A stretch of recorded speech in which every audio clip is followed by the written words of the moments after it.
alors par exemple les gars ils ont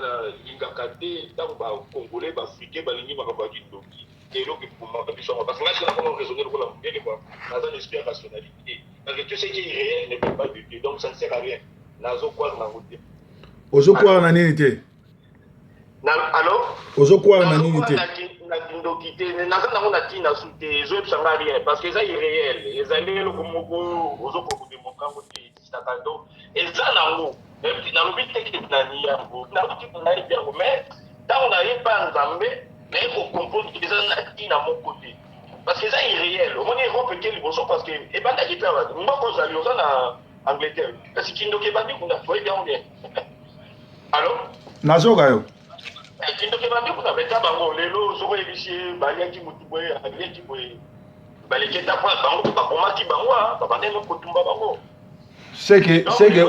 ozo se contredire yo moko et là on se contredire on se contredire au lobby kindoki ezate zela au lobby kombo nani allô kombo lobby ezana ngai kombo na ba ouais bimi na nino mona ngode kombo na ba Emile Okoka ozana Italie au lobby ça fait combien de temps depuis 88 na Italie bon yo moko lobby ki kindoki on dit marango te après lobby ki na Angleterre alaki batumba bandoki tu do yo moko zo se contredire na lingi ko faire comprendre tant na ina nzambe azali to bengaka esprit et puis nzambe azali rationalité cela veut dire que scientifique il y a un problème avec chrétien il y a Afrique yango wana un chrétien c'est un homme intelligent azam maïle il est savant il est génie même sur la classité la preuve en est Jésus à quelle classité mais Bible pour toi et au moment même Zambal n'a si ça va classité parce que est très orgueilleux donc Zambal l'a compris alors dans les films ça par exemple dans bazol maman sur maman Missa Malé sur qui quoi c'est de la folie donc au monde national c'est de la folie c'est de la folie pire et simple alors ce qui bimé la situation de nulle part et les grands problèmes ne sont pas congolais voilà même de son comprendre na lobité kezalité allô nazoka yo et pas ni nando kana binoti yo kende ko yebisa mundele anglais yebisa lobino maman de ça mon soki maman alia kietba akomona ko la mpesa bien avant mais tu es fou pourquoi parce que pas surmonter en gros parce que na bo apprendre que na Angleterre ba fetaka journée Halloween eza journée bandoki donc ba kwaya kana bandoki ba ali ba yebi yango me ba leka étape wana ok voilà le qu'on a dit ko expliquer avant je vois ça ba africain tout ça on nga soko yelinga ba bandoki ngati on a lobi tende na linga ko tuté ça sert à rien on se comprend ça sert à rien parce que ce qu'on comprend de qui est Nzambe n'est Dieu vu révélation Nzambe na révélation Nzambe mais si li parce que Nzambe c'est rationnel Nzambe c'est irrationnel et il y a même foi on comprend la quoi kana Congolais foi et foi zali ça rationnel foi zali dès que fandi boye ozili mape ko tali ko leki té ça c'est il y a bon Afrique de Guinée bosoda la foi est rationnelle ce qu'on travaille aux autres travailler dit un jour au bandu komona on entend le bac bandu ko ça mais ça ko fanda bozi là et voilà par exemple ce que neti biso toza na poto nga mpona mela mai il faut nasambela mpo nzambe apesaka mai non na naposa naza na besoin mai naki na fungoli komplike na meli mai voilà c'est ça rationalité oyo tobengaka raison logos donc makambo ekomi rationnel ekomi démontrable ekomi scientifique parce que nzambe azali esprit et puis aza scientifique yango ayaki apesi biso science connaissance information po tovivre mpe na mokilo automatiquement tokosurmonte situation wana. Donc voilà, et donc, nous d'accord, puis na linga kate, nous avons une église à réveil, na église à réveil. Que église à réveil na ebandate zaki église ya ko lali sabat. Yo lobi oza na Rome. Yo tezela, yo oza na Rome. Olobi oza na Rome, non? Naza na Rome, naza na Brescia. Oza na Brescia mais na Italie. Oui, oza na Italie. Ouais, na koma na Rome, na Rome. Nazalaka pe na Rome mais na fandi siko na Brescia. Na yaka nazalaka pe na Rome, nazalaka étudiant. Bon, église de réveil nanu bandate ba utilisaki kombo à réveil, église à réveil za o biso to bandi siko pour réveil eza mouvement ya révolution. Allô? et bandaki nango il y a vraiment ba véritable yebisanga église de réveil eza nini église à réveil te ngata nazolo ba exemple tango oya kotsaki nzambe malamu na king adi na bal ngana ebete ngana kitenda ngako ba réveil te oyebi ngana ki même na king na tanga king na étudiant et puis après na nga poto na king simité ngo na mais na chima na nga ndenge na yo même ba témoignage sur la côte même l'internet donc Dieu avait envoyé quand même c'était un pas on même pas au tout ba iko biba ndo zo tanga ba soni ka futa ba tout na bana kuta kuta ba delisi ba tout ça ba uti kuna mais par contre on ba iko sa vision ndenge yozolo ba biloko zolo ba problème avec bisa la beza kanini kakambongo kaka tout ça tant ba continua c'est que ça qui faut réveil et ça réveil était pour réveil et ça mouvement et révolution mais oya banda ki azoki message que to telemana nous que to yozana ovana Italie oyebi eloko nini Jésus a sala na Rome mouvement ya réveil ya christianisme les réaki eningisa ki Rome bazaki ba corrompite yoga na bisayo yo bengi ngate na kokata na ngasoki oyozo ninga to solate ezalaki batu oyo bazali babanga liwate bazali batu a prière bazali batu oyo bazo changer makambu baza batu basolo ba vérité donc bazalaki ba corrompite alors soko tangi lelo bato tout baza ba corrompi bazo bimala basa batu bazui président moko baza rwandais po bazui bambongo ba enveloppe bakosa batatika na pouvoir baza na réveil te baza rolala réveil nde yango to bandi sikoyo non basoko silisi yango wana na silisi non naza parfaitement d'accord na yo yango nalobi komélange ka bato nyonso tunde baza mabe te natangi histoire ya omoni nga nalingaka mingi kosala ba recherche et puis conseil mosusu na kopesa po ntango wana lukaka otangaka mingi oza na computer tout ça oza un homme très intelligent biloko ozoloba nazosepela nango mbi c'est déjà les débits ozomona donc sikoyo yo luka nasali recherche si par exemple adi na bana yeba comment pentecôtisme ekotaki na Congo effectivement c'est un homme que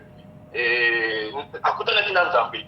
à transmettre peu message mais eboti nango mbuma te quoi donc les bao tout bakotaki na nsima en fait bainfiltre bango quoi effectivement il faut toyeba que même biso ndenge tozali na attention bon ngai naza tellement naza na esprit ya molai monene nazomona bainfiltre baza déjà na kati ebele parce que ekozala facile te oyebi combat les problèmes na biso ezali na molimo eza na nzoto te comprendre et yeba que chaque fois dans le monde a lumière et pelaka il y a toujours infiltration salima ba tout ba banda na bango bien même nini oza na mboka nete réveil salima ki ba tshon le slave ba salaki ba combinaison ko ba sugia dans ba ba tei ba sugia ba ngana uti pe pa banani ba baptiste pour ça na bango na pe belé na UK ba na bien ba sugia comment et là on te banda bien mais na sima bako infiltre yango we ba infiltre ka mouvement nyonso we bako infiltre yango pe baby na sa fande na zolo ba ozomona donc eza bato nyonso tuti atina ba tete quelqu'un ntango moni mungu ba mindele bazo tati tango omoni même ngata na zolo belo muto zolo belo kana moni ba tuti na tasi bazo ngaba ya parce que ngana sala ki contact même na ba pranamiste ngana tonga sa pranamiste te comment parce que ngana sala expérience à pranam na banga ka makasi. J'ai dit le surnaturel, c'est quelque chose qui est réel. Makambo même quand on a tout ça là, j'avais dit cela. Putain, parce que moi j'avais dit le moment. Siko bit y appelle dans le bien ndeko okoko olobi comme okoko okoka bit siko ya appelle na yo question ezani no bien conseil ezani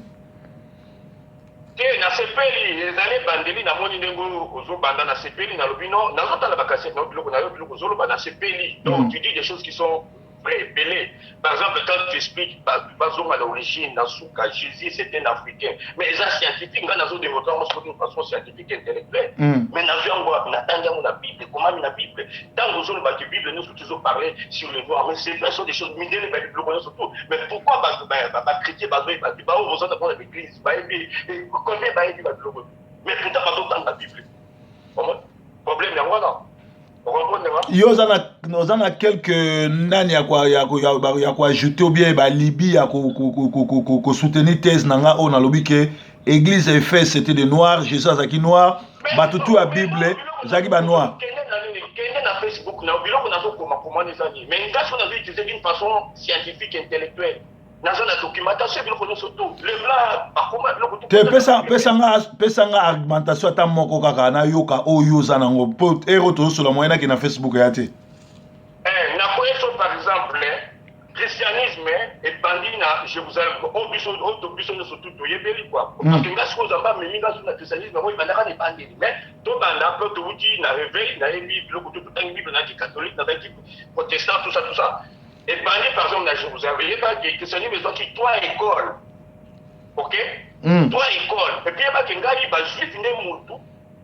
ya bandele bacomprendre babi oyo aza éliminé akutani na véritable exemple toza na 3 écoles ebandi na Jérusalem après Jérusalem toye koya na nini ozobenga Éphèse wana donc Corinthe Éphèse ekeyi kuna donc bagrec ok donc après eye koya na Égypte Alexandrie tuna bachrétien bato opesaka bango bamateya tuna bango soki bayeba biloko mais comment bayebi te soki oza chrétien po yeba biloko oyo l'esprit de Dieu est ce que biloko nga nalobi lokuta mais pourquoi naza koappuye yo parce que j'ai lu ça parce que j'ai été révélé j'ai compris c'est vrai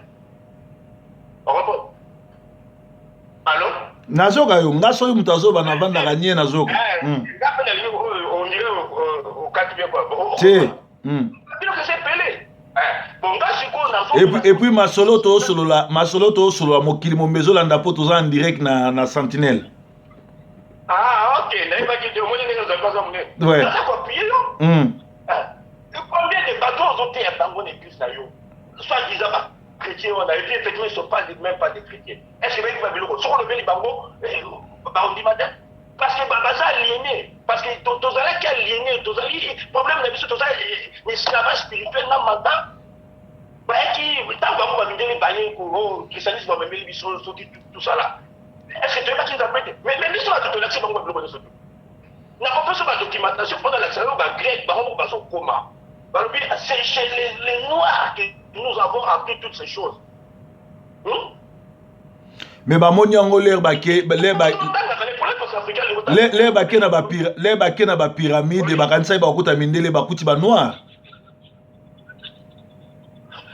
oyebi bien basalaki tout bablanchi bapyramide eloko oni basali bablanchi bapharaon tanga babiloko nazotiela yo na bani na yo na mur na yo bablanchi biloko to wana mais mystère azambe ti lelo bamesi te basala tout bakokoka te parce que toza un peuple béni peuple de Dieu c'est nous qui avons le mystère de toutes les choses comment bato nyonso tout bible ezo tout le monde akaona basuka na Afrique bakenda na Afrique et puis Afrique ebandi lelo te ntango biso tozalaki oyo lelo tozolela États-Unis lelo biso tokomi koya kolela Europe mais Europe c'est eloko ni bango baconstruire mais biso tozalaki paradis bapyramide cherche ya lelo ezoko baconstruire yango États-Unis c'est quoi baconstruire eloko nini mais c'est nous les blancs savent c'est là nga problème na mindele te problème na ngeza baafricain bandoko bacomprendre même moi sinanga kututa amemelanga ayelanga l'église à réveil à comprendre nga soudain parce que naza na esprit molai monene donc parce que Dieu m'a fait voir des grandes choses cachées ndenge nova lobi avant moi je te montrer des choses cachées des choses que tu ne connaissais pas avant nga nazalaki alors nga iliwe le roi je n'ai pas plus peur de la mort nga naye kosala voyage na mokilo mpona kosonga place na uta donc nazovivre na dimension mosusu c'est que oyo ezozanga biso baafricain surtout peuple nanga congolais un peuple moko kitoko soki aza acomprendre nzambe na esprit mais kozala bombe atomique parce que toza na batala ndenge ozoloba ona moto aza na eloko na ye mpoka oyo ofandi na nini soki na Manchester oza na Manchester ouais place technologie révolution ya technologie ebanda train liboso basala awa nalingi nayebisa yo bato na biso mpe ebele ya italie bayebinga baza wana bakoyebisa yo par exemple nani na lide tozali na prophète Masukulu nga nayebi ete un jour baya na Italie boye aprophétise bon aprophétise mpe kuta alobi kaka makambo nga na sine parce que nga nayebi siko identité na nga je me connais je sais ce que je suis eloko nini oyebisanga ya spécial okomona bapaster lese oyo yaya na bango akutanga na Italie na situation mokolo aprophétise alobako nde sikoyo naye kokomprendre na bia ya solo nde omonaka na osala badébat na bagrand professeur universitaire mais c'est là que je vais faire comprendre ma chrétien, je dois dire ça, dans l'église, il y a un réveil, quand tu as Jésus, mais tu es l'homme le plus intelligent de la terre, même si on t'a pas dit que vous en a complexité. ndeko nanga ebongo bato balobaka église des noirs bazosala confusion église des noirs babi yesu azalaki ngundele et pourtant tout bango baza très dangereux quand même ba réveil parce que bango bazoni Jésus omoi bango pona bango bible ezate to bunda kaka na bango lo bible ezate bon effectivement ba kana une partie à raison parce que baza éliminé te ba coûter dans un peu d'esprit te yango ba dicter le bango baza pire pour les ba réveil parce que baza na émotion na sentiment donc ba coûter na bango dans un peu d'esprit te yo ni Jésus bongo fina yo zani on est pas le Jésus na culture na bango parce que Jésus a la culture na biso Jésus a dit que ba mindele ba ila kiso non ngai botali mama na ngai mama botinga ya kana ni na yambi mama na tali mama oyo mo bebi pere zo pesa ya usaka na te anga bi mama mais là ta pantalon te mais on zo na bali atali nga zo se ka bi mwana ngada la ta pantalon makami ozolo ngada comprendre te mama la moi si na ba mo de avec les bébés dans la pantalon tu falla ta bezo ka bezo ki tanga gadi ndele ko yo mo ko lo ba mère baliga ndele ko se mo na bible siko ndanga la saki mama qui non partage les amis encore la pantalon parce que c'est déjà la main moi aussi que nous dans la bible comment maman est mon maman est tata comment elle dit voilà maman est une véritable chrétienne parce qu'à propos de taper mais na esprit siko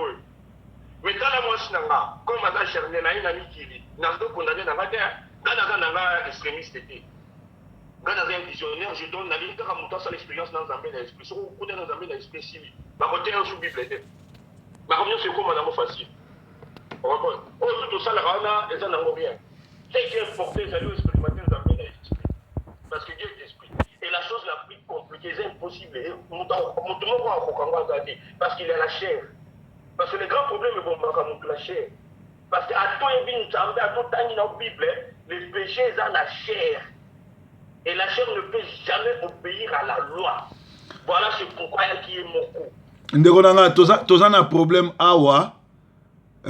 ba mindele ba infiltrer ba démon ba esprit ya sirène na kati ya l'église ba fro nyonso ba boya suki na bango original or pourtant bible zo ba mwasi fo azala naturel ba tia ba suki ya ba perruque ba nini nyonso tu wana soki toyebisi bango ke ba ali banda nzambe ba ondima te bazo yemba mais baza na ba maquillage ebele baza na ba suki ya ba démon ba tia na mutu baza na makambo ebele oyo bakotisi mokili na kati église mais soko yesi bango ke bazali banda soki yesu aye bakota lola te bamoni mutu mabe bato wana conseil nozo pesa bango ko condamner bango te ndeko te na condamner te nazo éclairer naza pas pleinement d'accord na yo na pas ça pas maman nena ni maman boy ko la ta patalo donc laisse maman chez là ba perruque wala même c'est l'autre moi na ka ni sous maman qui est dans soki na ye mais là la si maman a besoin est-ce que maman est bien attendre comme d'ailleurs elle est dans autant la bible parce que les amis culture en tant que ma coco na yé donc vous avez véritable vous avez on les a na esprit alors la zongi ozoloba il faut que la bango malembe aux autres mais il faut être toujours tolérant est-ce que tu comprends on a la tolérance puis au bon de la mingi nzambe à simba parce que muta ko jamais pour changer mutu même yozoloba même ngana zoloba il n'y a personne parce que tout dans la chair il n'y a personne mais avec amour on s'est expliqué bango avec amour même pour démontrer bango même batala ka documentation bango daka na la documentation moko na nini na basuki o bango balata na eza ba sacrifice qui ba sia benten ba salaka ozola ka bango tout ça oyo akukuta na nzambe soki molimo na nzambe ekute na ye akorevele omona akotika ye moko facilement ndeko congolais alandaka video oyo bazofinga video oyo eza na instruction alandaka te même lelo oyo omonaki mokili na bandaki masolo oyo mokili mombefingaki siko mama wana aza na hôpital basala mpe bavideo tomona ndenge bazotindela mama na mbongo okomona ata moto akosala yango te conseil nini okopesa na bato oyo bazali prêt na kofinga me balingi koyede te balingi kosala makambo malamu te ozoba ni mpona bango non yo pozo risquer okota na chaîne na bango donc yo il faut expérimenter l'amour de Dieu yo il faut tala Jésus Donc il faut Jésus s'incarner quatre nayo. Il y a un peu de monde qui Jésus a se répondre pour finir à répondre yo finir tout ça. Voilà pour comment ma moto. Il faut on vraiment Zamba se révéler quatre nayo à travers pour expérimenter l'amour de Dieu parce que l'amour de Dieu c'est ça le niveau le plus haut de la spiritualité. Dieu aime pour entrer. Non parce qu'on s'allie par là, parce que si on expérimenter l'amour de Dieu. De mon ami papa Didier. Marokima, okomona qui est Satan. Hein? Okoyeba qui est Satan. Babutu bakimo ben moi c'est yo. Mais et ça la motte que pour baza m'appelle.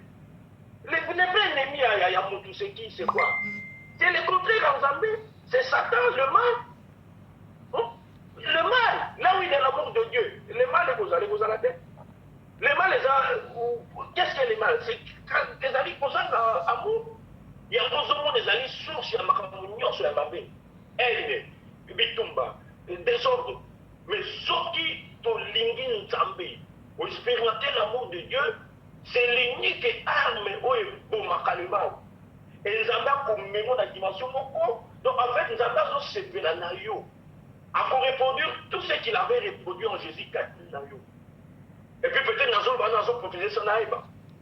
Au cause n'a pas de moyen que au commis au débat dans un grand professeur à l'université dans mon place de fan surtout dans ma peste que Manchester alors puis là vous te pied et zali au zoyango au bando que dans l'université au bando que expliquer comment ma composer par tout mes classes nous ça là on a installé des classes et effectivement c'était comme ça que Jésus allait parce qu'il y a Zakat nayo qui est Jésus c'est la source c'est là on est surtout les vrais intellectuels Azana c'est Jésus. Les vrais docteurs de la médecine, Jésus, dans l'économie, Jésus, dans la philosophie, Jésus. Moi, c'est qui toko, toujours dans Jésus. Moi, je dis donc, tous les nids qui changent les années vraies, réelles, dans le vie vrai, et dans le niveau esprit, dans le vie réel, et l'union scientifique, qui fait un monde en appelé les courriers. Et puis les années éternelles. Mais c'est Jésus, tout est dit que les années papa. Il y a un moment où il va dans les ramarabas, tout est dit que les années irréelles. Et ça arrive faux. Pesa éternalité. Donc inutile. Naza na compte na rendre na moli soutien. Ngana ko sepela olobake kindoki ezali mais mutu aza na Yesu ndoki ako simbete wana to yokan. Na lobi yango ata yo lobi eloko. Na pesa exemple ba mindele. Na lobi ba ndaki fa na bango. Ba ndaki ko tumba bango. Ba komi bango pe. Parce que c'est une force m'appelle négative. Ayaka na malamu te. Lelo ba surmontant côté. Yo fait deux fois mon délai non tel a qui bolo malade a belli baba belli mais à comment on la monter ça c'est un niveau là il faut tout comment pesa bakisa argument moko sur Jésus aza noir à part oyo lobi bakisa so le mso po bande kona biso parfois lenga na zolo babazo kate yo vandi na Rome aux an expérience pesa argumentation mususu que Jésus aza noir. OK il y a que les africains d'ailleurs bien côté surtout ba outi na ba église à réveil ba ngote ba bien côté parce que bazali aligné na niveau il y a esprit et puis na niveau mental donc dans la zone ba Jésus azali noir bon ngai Jésus na lito discuter te ki azali motoya ki azali noir tout ça ce n'est pas ça ce qui m'intéresse na kozongi c'est la bango bazonga na souci faut pas dans ça bango baza na habitude à otanga ou bien batanga bible mais ba senga vraiment nzambe tout ça bango révélation. Parce que tant que vous avez la révélation, tu n'es nulle part. Vous avez la connaissance. Dans la vie, que Bilon va attendre combien de personnes ça va avoir des alliés. Non. Mais seulement le problème, c'est des alliés révélés. Donc, il faut comme la banque problème. Pour comprendre des amis, mais mon na bomoto na ya boutique la jamais pour comprendre des amis. Ce n'est que lorsqu'on recommence spirituel, on comprend de qui est amis. N'a pas cet exemple aux Jésus à noir. Mais pourquoi quelqu'un n'a bon, ceux qui vont aller à Katé, Nathan et Jésus en Égypte qui m'ont pris, mais ça qui va noir. Bah, mais les bazar à Katé. Ouais. Est-ce que vous pouvez dire dans l'église? Pourquoi vous dire à Bilo qu'on nous soutient? Mais comment c'est la Bible? On a compris ces exemples, par exemple, Enoch. Oui, mais Enoch a été enlevé. La Bible est sur le hébreu. Mais Enoch a été africain, a été éthiopien. Maintenant, il y a par révélation, c'est un historien, pas historien, pas historien, par contre, non, Makambo Nazon, le bézard frère, les arrières. N'attendez le exemple, pelé. Documentation, pelé.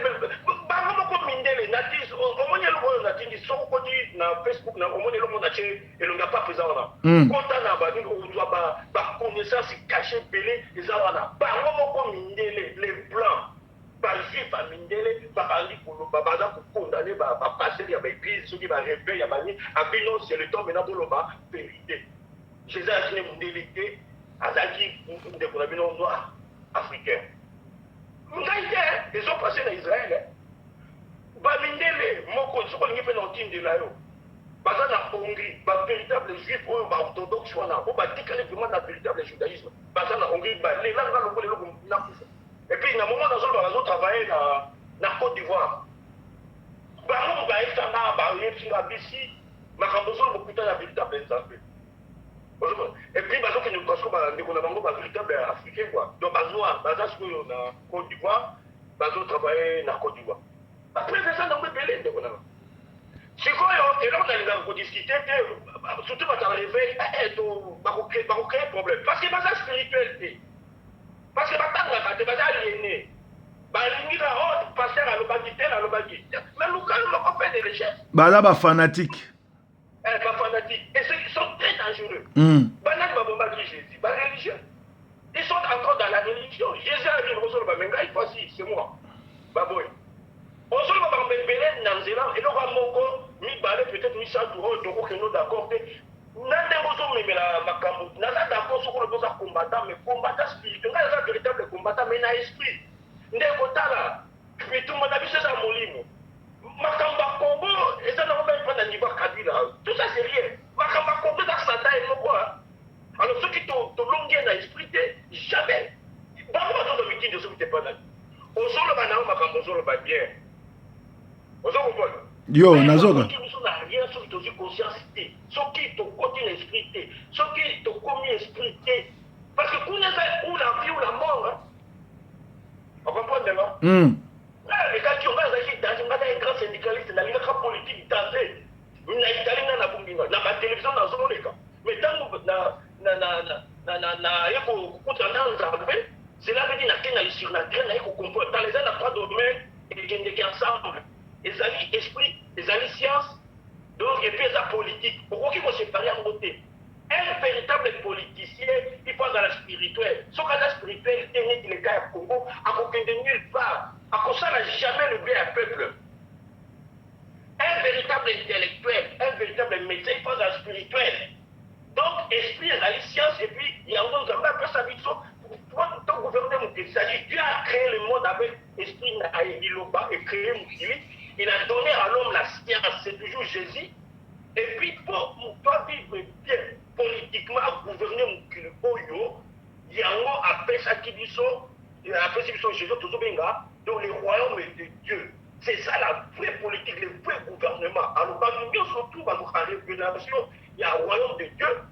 mais Satan kolinga bango te parce que kala mingi te mokili ozala depuis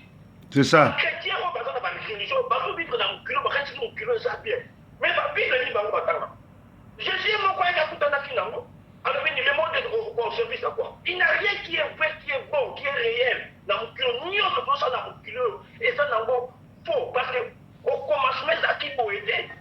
alobi mpe n'aimez pas le monde et ses convoitises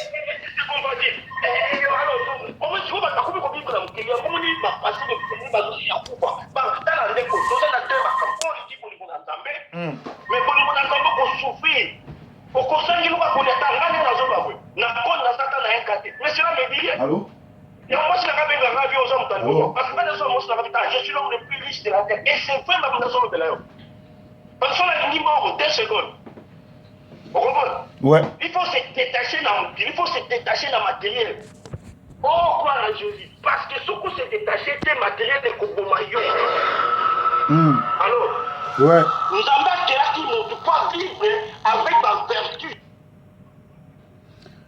tokati ndeko akei donc